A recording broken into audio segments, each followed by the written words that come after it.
I mean, one never knows with this what's going to come next. So it seems to me that Boris Johnson got a fine for walking into a room not knowing there was a birthday cake going to be presented, but he's not going to be receive a fixed penalty notice for anything else. It's the most extraordinary roller coaster, and this whole story since the beginning of Partygate has been a roller coaster. At various points the Prime Minister's position has seemed incredibly safe. At various points it has seemed like the Prime Minister would be gone in the morning. I mean, we'll remember there was one particular moment just before the MP Christian Wakeford defected to the Labour Party. Just before then, Whips estimated that we were 1 or 2 letters to Sir Graham Brady away from the Prime Minister having a no-confidence vote forced upon him. And then suddenly there was unity in the Conservative Party again. I mean, this story has been the most remarkable one of ups and downs. And yet again, this morning, late this morning, just before midday, we had it confirmed that the Prime Minister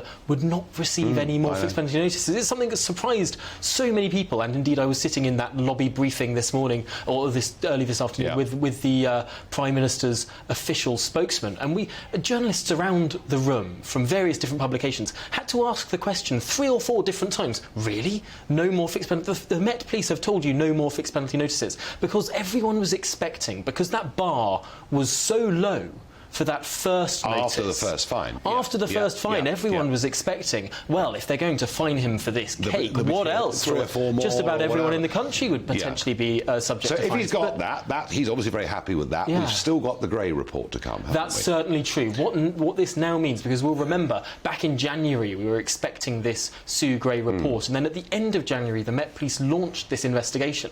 Now, that meant that Sue Gray couldn't publish anything about the events that were being investigated. So now, finally, the Met Police investigation has concluded. We're expecting Sue Gray's report early next week. She's working quickly to finish it and wants to publish it as soon as possible, and crucially before the summer recess, so that this can all be sorted in this Parliament. And that report, I'm guessing, will be more about the culture that existed within Number 10. Would that be right? Well, we got a taster of it in the interim report that was published in the middle of the police investigation, and it did speak about culture. And of course, this isn't just about Number 10, this is about Whitehall as well, the whole civil service. Sometimes I stand outside Downing Street and explain to viewers, this isn't just sort of the one door that we know, it all connects.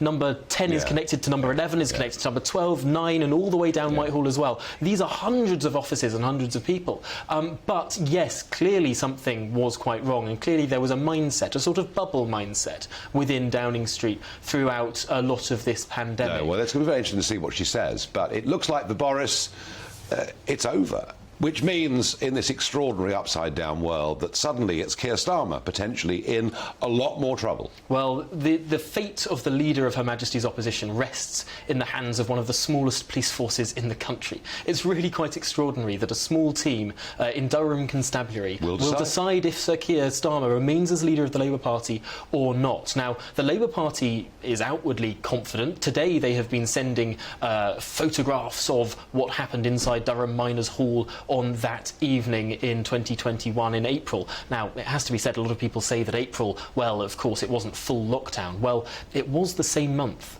that the Queen sat alone at the funeral of her husband in Windsor. It was the same month where indoor socialising, indoor mixing was banned. And so this really is a fairly serious investigation. Clearly, Durham Police feel like it has met the grounds for investigation, and we keep hearing changing stories. At first, Sir Keir Starmer said 6 people were there, then 10 people. Now we're thinking 20 people were there. It just seems like the story keeps shifting about who was there, about how much curry was ordered, what was drunk. Was this a social event or a work gathering? That is what must be determined. Well, Tom, the best thing for you and I on this is not to make any predictions at all, because this is a totally unpredictable game.